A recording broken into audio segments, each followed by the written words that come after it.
3 afirmaciones sobre Jesucristo. Voy con la primera y quiero pedirles a todos que hagamos un esfuerzo. Son sencillas, breves y solamente hay 2 opciones, verdadero o falso. Así que vamos a participar. Ustedes pueden pensarlo, su respuesta. Si alguien se anima, se vale decirlo en voz alta. Aquí va la primera. Dios considera a una persona justa no por sus obras, sino solo por su fe en Jesucristo. Verdadero. Esa es la respuesta correcta. En este estudio que estoy comentando, 9 de cada 10 evangélicos, 90%, acertaron, dieron la respuesta correcta de acuerdo a lo que enseña la Biblia. Voy con la segunda. Jesús es el primero y más grande ser creado por Dios. Falso. Voy a repetirla. Jesús es el primero y más grande ser creado por Dios. Eso no lo enseña la Biblia. Juan enseña en el Evangelio y en las cartas que en el principio el verbo ya era Dios, estaba con Dios. La Biblia jamás nos enseña que Jesucristo tuvo un momento para empezar en el tiempo. Es eterno.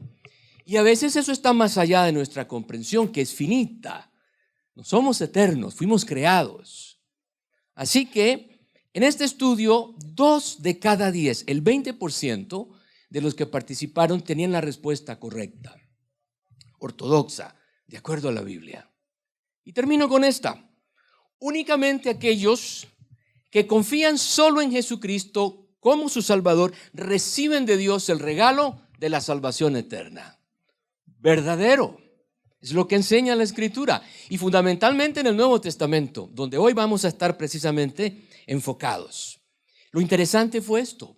De cada 10 personas que participaron en el estudio, solamente 6 tenían la respuesta correcta.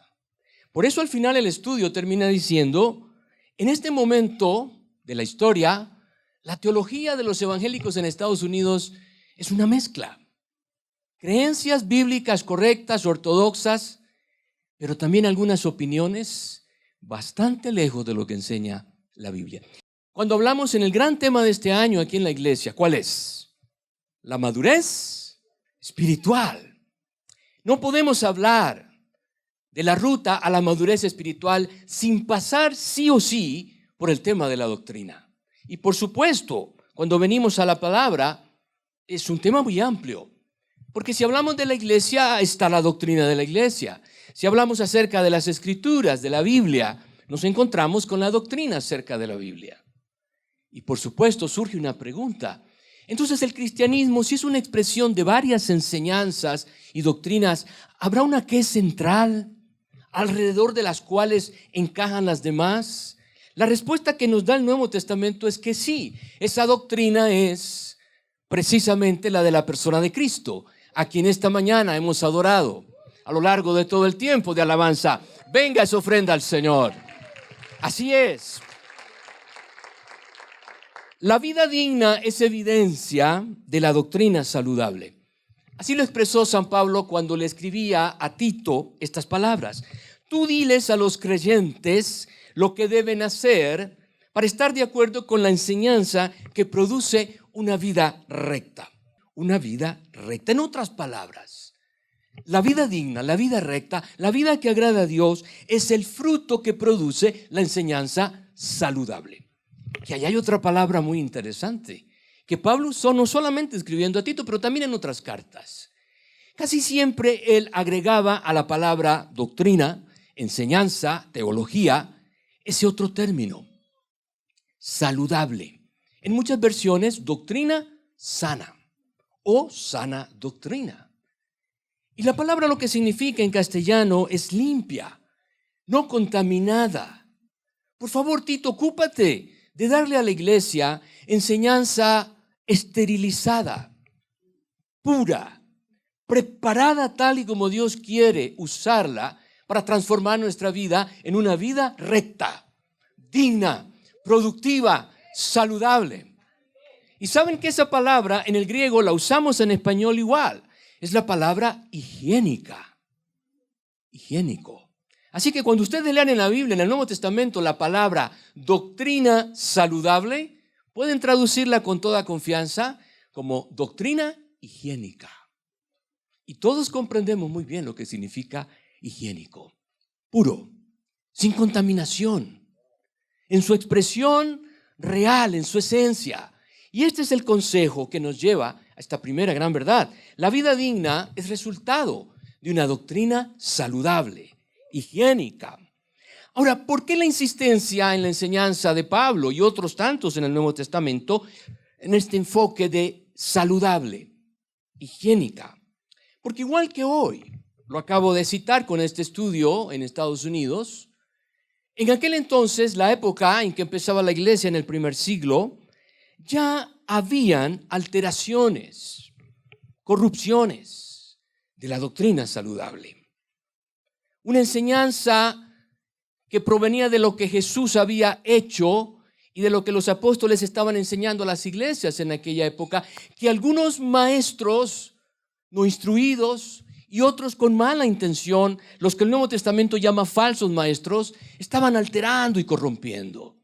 Y por eso el apóstol Pablo y Juan y Pedro y quien escribe la carta a los hebreos salen al frente para decirle a la iglesia: volvamos a la senda correcta, la de la enseñanza higiénica, la de la doctrina saludable. Esta mañana vamos a examinar en los minutos que tenemos para este tiempo en la palabra la verdad de Dios desde esta perspectiva, esta afirmación: Jesucristo es la copia perfecta de Dios. Y esa expresión ustedes la encuentran cuando se abre la carta a los hebreos. La cité de una traducción que al español se llama la palabra de Dios para todos. Entonces, en otras versiones ustedes van a encontrar la expresión: Él es la imagen fiel del Padre. Pero a mí me encanta esto de la copia perfecta de Dios. No tienes que agregarle y no puedes quitarle. ¿Recuerdan ustedes al discípulo que le preguntó al Señor: muéstranos al Padre? ¿Y cuál fue la respuesta de Jesús? Tanto tiempo. El que me ha visto al Padre. Y Pablo decía que en él fue el placer del Padre mostrar toda su plenitud. La copia perfecta de Dios. No puedes agregarle, no puedes quitarle, porque cuando lo haces tu doctrina no es higiénica, no es saludable. Y esta es la verdad que nos va a guiar esta mañana. Vamos a abrir las Biblias o a conectarnos si tenemos un dispositivo electrónico, y quiero pedirles que estén conmigo en Hebreos, la carta a los Hebreos, empezando en el capítulo 1. Una carta que nos fue dada con una clara intención: mostrarnos que Jesucristo es el corazón de la doctrina saludable. Fue escrita alrededor del año 70 después de Cristo, vamos a decir unos 40 años, 4 décadas después de la muerte y la resurrección de Cristo y la ascensión al Padre. Y saben, es muy interesante cuando entramos a esta preciosa carta del Nuevo Testamento, entender que el contexto que motivó a su autor a escribirla era un momento de crisis. La carta se llama a los Hebreos, y con esto no podemos determinar, como cuando abrimos la carta a los Romanos, que fue escrita a la iglesia en Roma, o la carta de Pablo a los Efesios. Está escrita para la iglesia que estaba en esa ciudad, que todavía hoy podemos encontrar sus ruinas en Turquía, Éfeso. Pero esta carta no tiene una geografía, solamente dice a los hebreos. Y lo que imaginamos es que es una carta universal, que alcanzaba a creyentes en Cristo que venían del trasfondo judío y que estaban diseminados por muchas partes de Asia y de Europa. Pero en este momento particular, el año 70 después de Cristo, están sufriendo una persecución, una presión tremenda de parte de su misma comunidad, la comunidad de la que venían, los judíos. Algunos que no podían aceptar que Cristo, la esencia de la doctrina saludable, era realmente la ruptura con todo el pasado y el inicio de algo totalmente nuevo, que en los tiempos Dios había previsto y lo había anunciado a través de los profetas. Por eso el texto comienza precisamente diciendo, vean Hebreos 1:1, hace mucho tiempo Dios habló muchas veces y de diversas maneras a nuestros antepasados por medio de los profetas. Pero he aquí, ahora en los últimos días, que nos ha hablado por medio de su Hijo. donde Él fue su placer mostrarnos de forma plena su persona. Por eso ya no deberíamos pedir muéstranos al Padre, porque en Cristo ya contemplamos al Padre.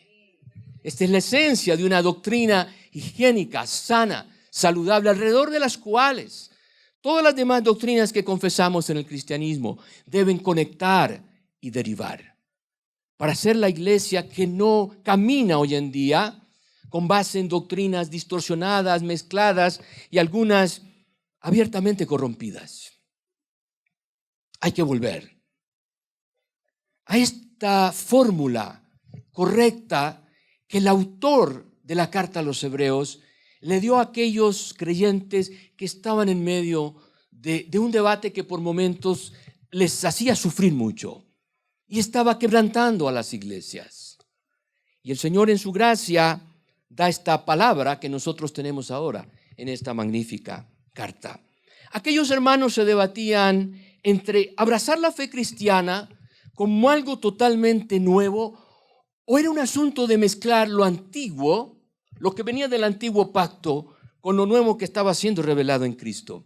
Se preguntaban aquellos cristianos de trasfondo judío, ¿convertirnos a Cristo es aceptarlo de forma plena o es aceptarlo pero le seguimos agregando las fiestas, las ceremonias, el abstenernos de comer esto o aquello?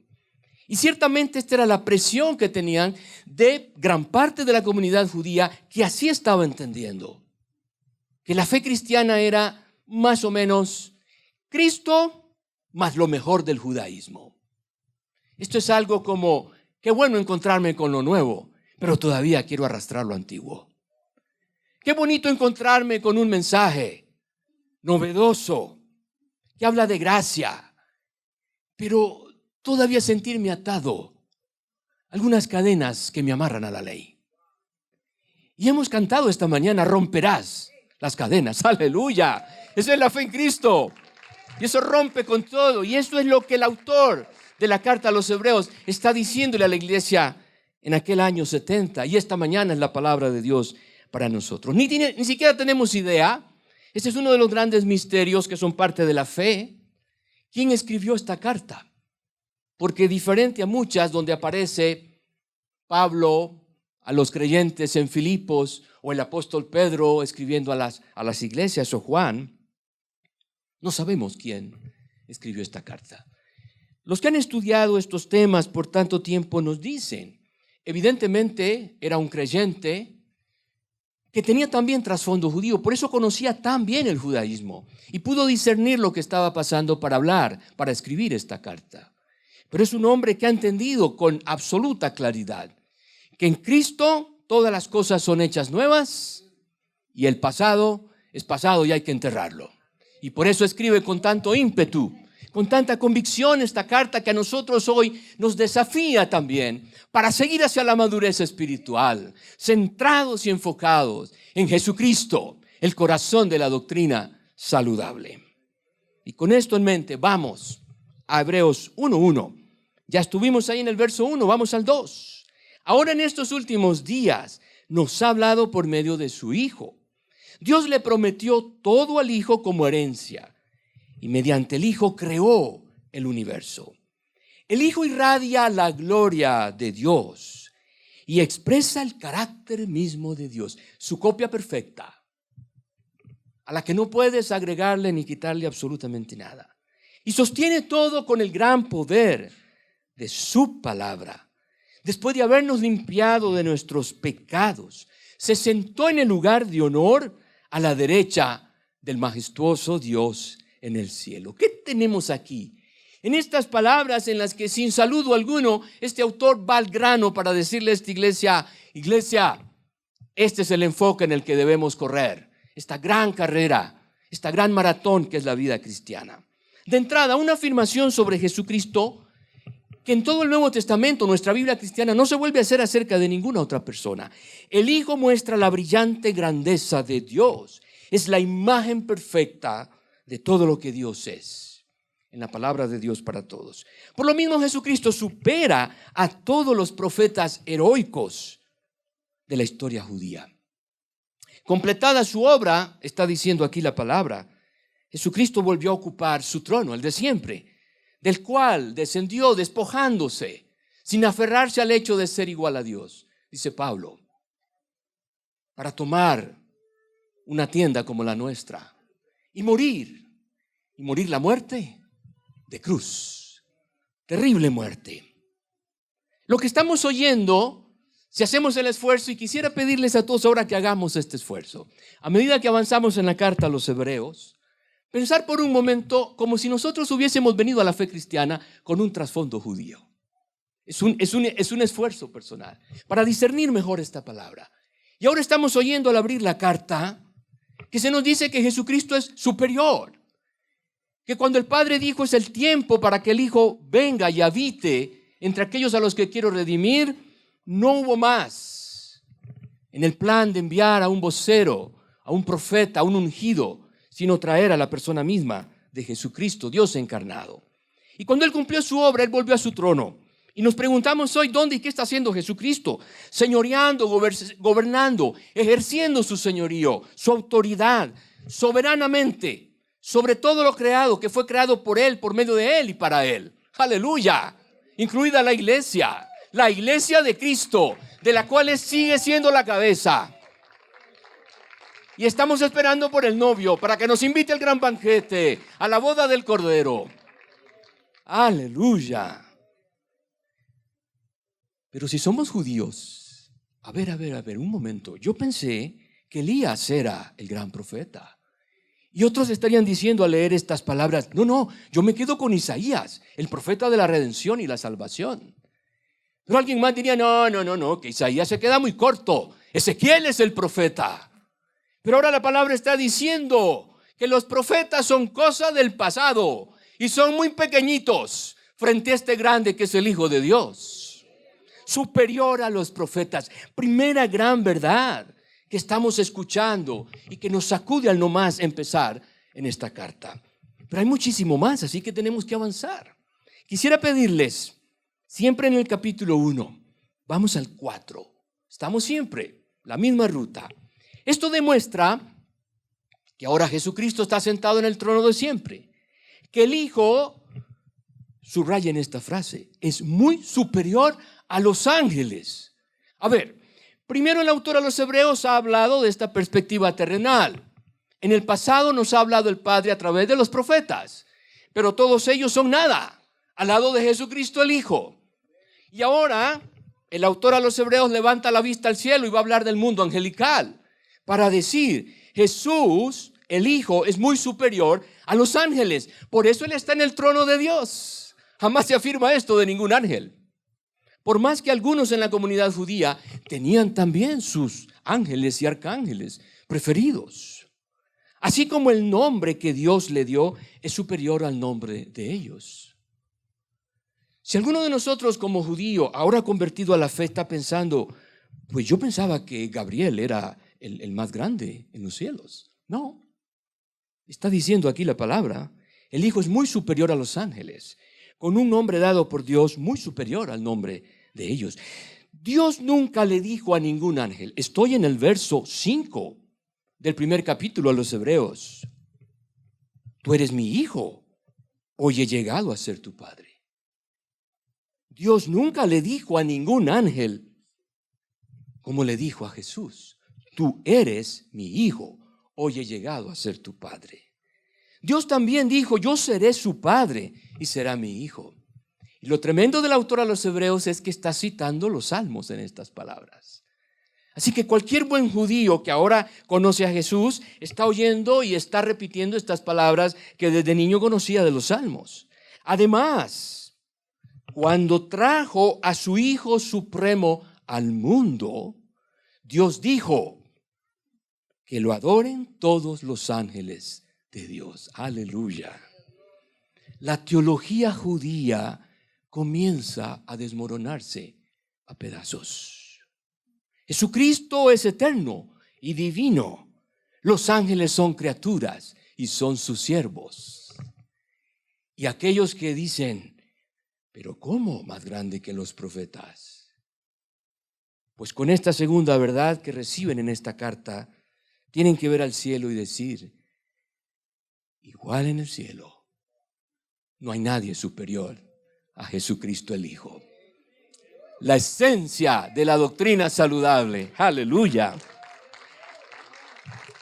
Gloria a Dios.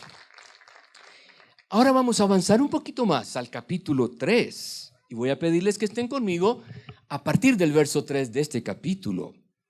Pero Jesús merece, hombre, ya, párale, que ya dijiste que merece más gloria que los profetas y que los ángeles. Pero ahora el autor de los Hebreos se va a meter con un grande entre los grandes. ¿Ya lo vieron? Pero Jesús merece mucha más gloria que ¿quién? Que Moisés. ¿Cómo? El dador de la ley. Por favor. Que Moisés es el que nos trajo la ley. El corazón del antiguo pacto. Esto que hace la columna vertebral del judaísmo. Pues aquí la palabra, la nueva verdad que tenemos en Cristo el Hijo, nos está diciendo que Él merece mucha más gloria que Moisés. Así como el que construye una casa merece más elogio que la casa misma. Pues cada casa tiene un constructor, pero el que construyó todo es Dios.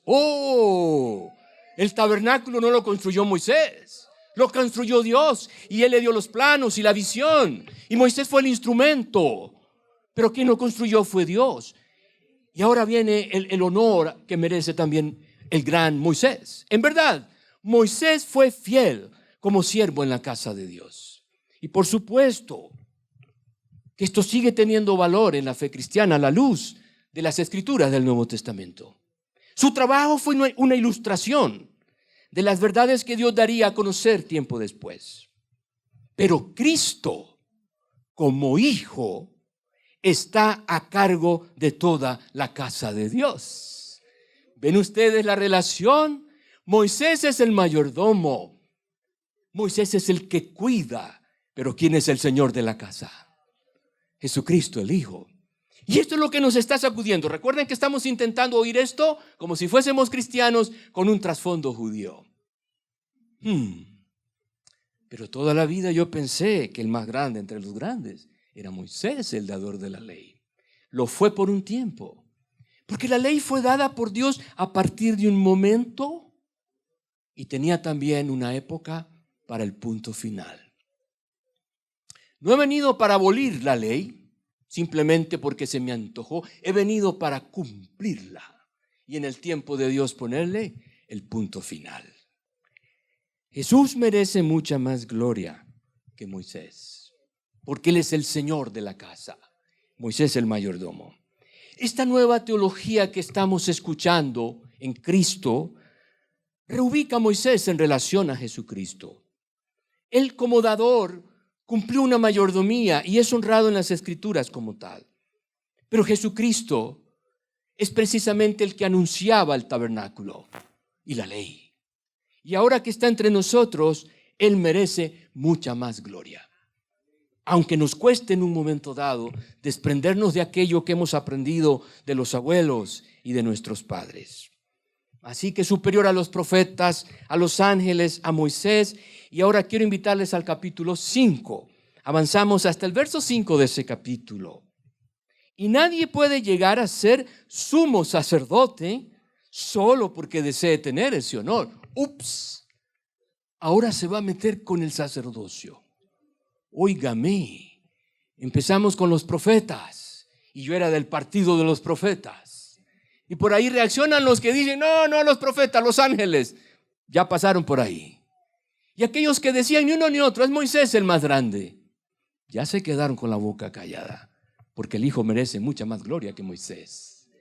Pero ahora va a entrarle a lo que se conoce como el mero hueso del judaísmo. Nadie puede llegar a ser sumo sacerdote solo porque tiene el deseo de ese gran honor. Tiene que ser llamado por Dios para ese trabajo, como sucedió con Aarón, el primero, el que inaugura el sacerdocio. Por eso, vean qué fantástica manera de decirnos la verdad. Cristo no se honró a sí mismo haciéndose sumo sacerdote, sino que fue elegido por Dios. ¿Quién le dijo? Tú eres mi hijo, hoy he llegado a ser tu padre. Y en otro pasaje Dios le dijo, tú eres sacerdote para siempre, según el orden de Melquisedec, que es mucho antes que la ley. Una orden que no alcanzamos ni a conocer en toda su grandeza.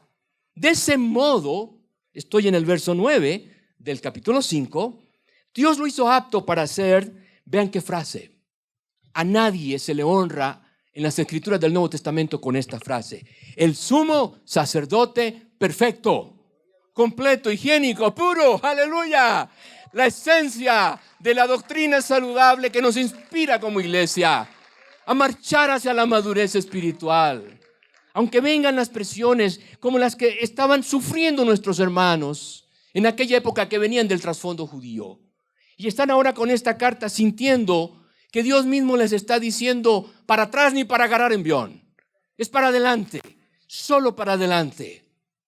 Porque es hacia allá donde nos modeló la ruta el Hijo, que vino, que no se aferró al hecho de ser igual a Dios para despojarse y tomar su camino hasta la cruz, por el gozo que estaba puesto delante de él. Jesús llegó a ser la fuente de salvación eterna para todos los que le obedecen. Miren la ruta que ha trazado la carta para llegar a esta frase. Supera a los profetas, a los ángeles, merece más gloria que Moisés, es el sumo sacerdote perfecto y por eso mismo llega a ser la fuente de salvación eterna para todos los que le obedecen. Aleluya. Cualquiera de nosotros que está en esta sala y que esta mañana sabe por el testimonio del Espíritu de Dios que mora en su vida, que es uno de estos que ha sido alcanzado por la salvación, es parte de esta comunidad que obedece a Dios, no es por ninguna otra obra, ni fuente, ni persona que Jesucristo el Hijo. Por eso Él merece toda la gloria. Y si nosotros estamos tratando de estar en los zapatos, bueno, debo decir en las sandalias de los judíos de aquella época, los cristianos que venían al Señor de trasfondo judío, ya estaríamos diciendo al llegar a este punto en la carta, ¿en serio? ¿Es esto posible? ¿Es esta la verdad? Avanzamos, seguimos leyendo. Me sacudió de entrada que Él merece más gloria que los profetas y los ángeles y Moisés el dador de la ley. Y ahora el sacerdocio judío se cae a pedazos. ¿Es esto cierto? ¿Es Jesucristo mejor y superior que todos mis monumentos de la fe? Bueno, ahora quiero que hagamos un cambio. Dejemos de pensar lo que pedí antes. Intentar oír esto como si fuésemos cristianos convertidos desde la fe judía. Y ahora quiero que hagamos un intento más real. ¿De dónde has venido a Cristo? Yo tengo que decir que vengo del catolicismo. Así que tenía mis propios monumentos antiguos antes de conocer a Cristo. Algunos de ustedes tal vez me dirán, Jorge, a mí total indiferencia, ni una fe ni la otra. También tienes monumentos históricos. Alguien podría decir, Jorge, la verdad es que todavía estoy lidiando con creer o no creer. La verdad, yo tendría que decir honestamente que he sido toda mi vida un sin Dios, un ateo. También tienes tus monumentos históricos. Es que no se tiene que ser religioso para tener monumentos en el pasado. Independientemente de dónde vienes, tú tienes una historia a la que te aferras. Pero la verdad, Dios esta mañana nos está invitando ¿a qué? A derribar esos monumentos. No son los profetas, no son los ángeles, no es Moisés el más grande, no es el sacerdocio. ¿Quién es? Es Jesucristo el Hijo.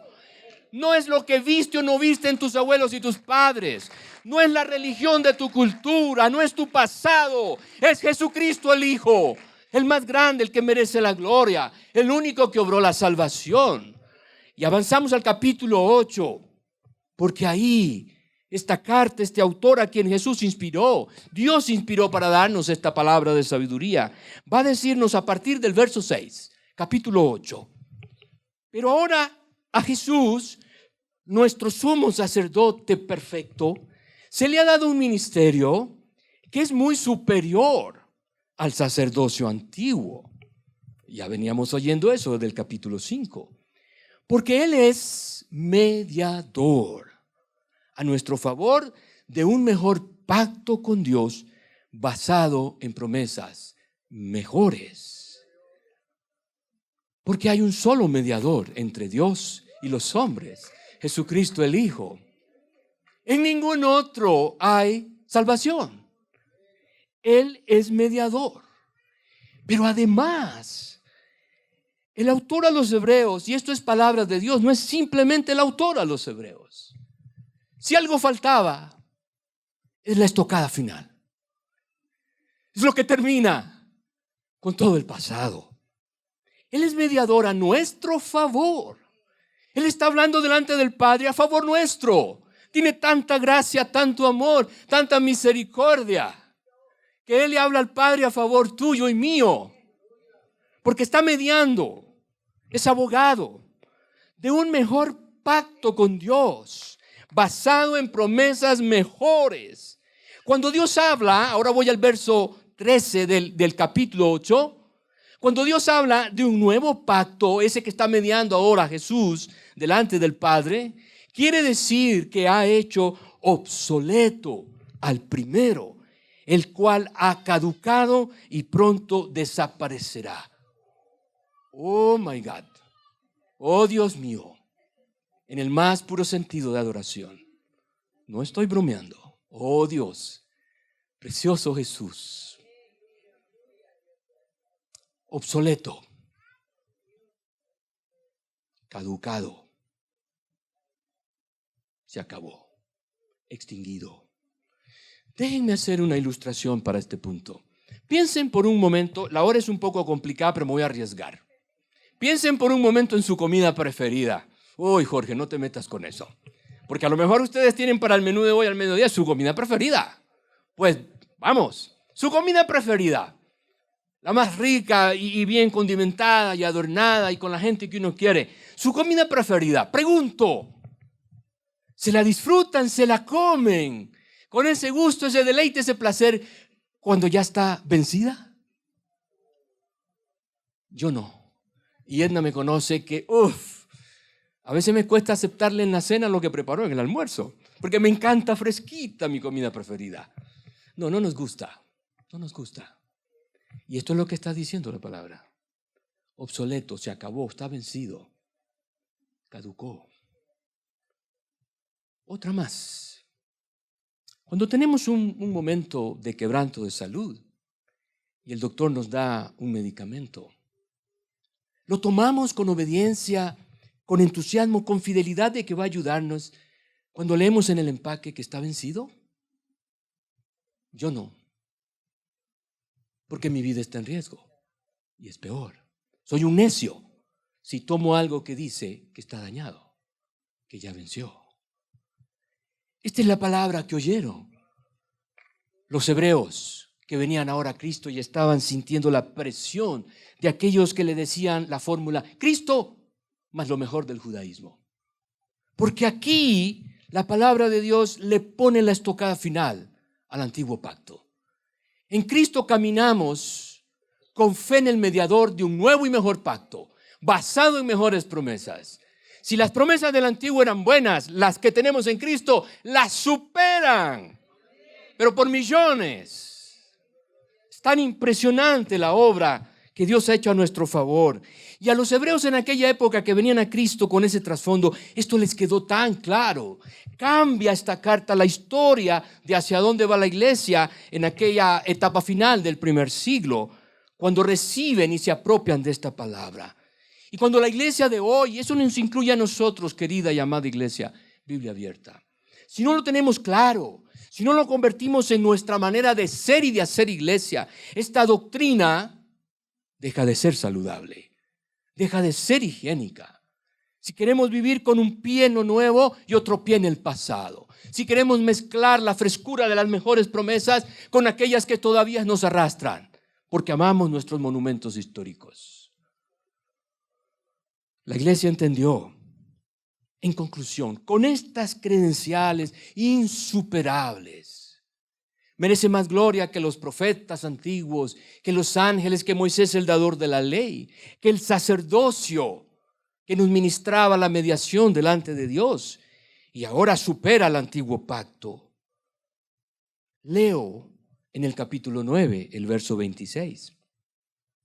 Cristo se presentó una sola vez y para siempre para quitar el pecado mediante su propia muerte en sacrificio. Y así como cada persona está destinada a morir una sola vez y después vendrá el juicio, así también Cristo, nos vuelve a decir en el verso 28, fue ofrecido una sola vez y para siempre a fin de quitar los pecados de muchas personas. Y tenemos una de las grandes promesas entre las mejores del nuevo pacto para cerrar este verso 28. Cristo vendrá otra vez, no para ocuparse de nuestros pecados, gloria a mi Dios, sino para traer salvación a todos los que esperan con ansia su venida.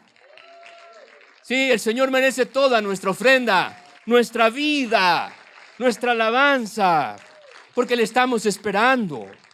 Y solo queda hacerse una pregunta.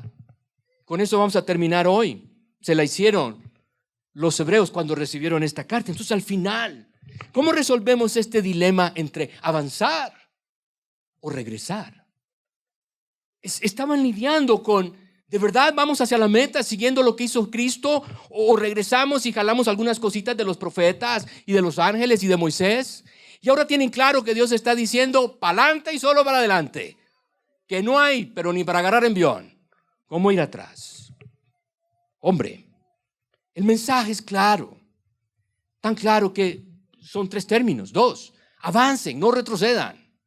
Esto es lo que recibieron nuestros hermanos en aquel momento de tensión, de definición. Y es también la palabra para nosotros, insisto, independientemente de dónde venimos. Es que yo nací protestante, usted. Bueno, ¿y qué? Al protestante también lo redime Jesucristo. Es que yo milito entre los neoevangélicos. Pues está bien, quédate como neoevangélico, pero a los neoevangélicos también los salva Jesucristo. Y a los católicos y a los ateos, a los que estamos cansados del legalismo, a los indiferentes, a los ni fu ni fa. Es que el evangelio lo redime todo y a todos. Solamente hay que creer en este que merece más gloria, por encima de todo y de todos. Y por eso, al llegar a este cierre de la carta y de nuestro mensaje esta mañana, es como cuando en una gran pieza de música, y seguramente los que tienen aquí ese gran talento, lo de la banda, el grupo de alabanza, lo entienden. Es como el cierre apoteósico de una quinta sinfonía de Beethoven, el aleluya de Händel, que cuando uno va al teatro no puede menos que ponerse de pie cuando ese aleluya alcanza las notas apoteósicas. Y eso es como cierra esta carta en el capítulo 12, en el verso 1. Por lo tanto, ya que estamos rodeados por una enorme multitud de testigos de la vida de fe. Y está pensando el autor aquí en lo que acaba de decir en el capítulo 11, ¿recuerdan? La galería de los héroes de la fe. Quitémonos todo peso que nos impida correr. Si vale la pena todavía decirlo, es como resumir todo lo que ha dicho a lo largo de los 11 capítulos previos. Quitémonos a los profetas antiguos. Quítate los ángeles. Quítate a Moisés como el más grande. Deja de creer que el sacerdocio basado en comer o no comer, celebrar el sábado o no, es la gran cosa. Deja de seguir aferrado al antiguo. El antiguo pacto es obsoleto, caducó, venció, se terminó. Quítatelo, por favor, y mira hacia adelante. Corramos con perseverancia la carrera que Dios nos ha puesto por delante. Esto lo hacemos al fijar la mirada en Jesús, el campeón que inicia y perfecciona nuestra fe. Debido al gozo que le esperaba, Jesús soportó la cruz, sin importarle la vergüenza que ésta representaba. Y ahora está sentado en el lugar de honor junto al trono de Dios. Piensen en toda la hostilidad que soportó por parte de pecadores. Así no se cansarán ni se darán por vencidos. Después de todo, ustedes aún no han dado su vida en la lucha contra el pecado. 4 verdades bien resaltadas ¿Cómo resolvemos el dilema entre avanzar o regresar como todavía algunos quieren, dañando así la doctrina saludable? Inspirados por miles, tal vez millones, que nos han antecedido. Son los hombres y mujeres, jóvenes y mayores, los fieles de Hebreos 11, los mártires del siglo I de la iglesia. Pero también están ahí los campeones y los mártires de la Reforma de hace 500 años en Europa, que transformó el mundo. Y saben, también están ahí los de la semana pasada. Y hablo en serio. Apenas la semana pasada, en Bamenda, Camerún, una ciudad, un país en el centro de África, solamente 12 días después de haber llegado ahí para servir como misioneros, este hermano nuestro, Charles Wesco, un hombre joven, misionero norteamericano, murió por el impacto de 2 balazos en su cabeza. Él viajaba con su esposa en un vehículo, saliendo de la ciudad donde estaban viviendo, y quedó en medio de un tiroteo. Muy normal en estos días por las convulsiones políticas ahí en Camerún. Y ¿saben una cosa? No tenemos por qué preguntarle a Dios por qué lo permite. Si Él quiso que el Hijo fuera a la cruz, ¿por qué también Él no va en su soberanía a permitir que esto pase? Lo que quiero resaltar es que igual que los héroes de Hebreos 11, Charles Wesco a mí me inspira para seguir corriendo, para seguir avanzando. Venga lo que venga y pase lo que pase. Corramos con perseverancia y esperanza.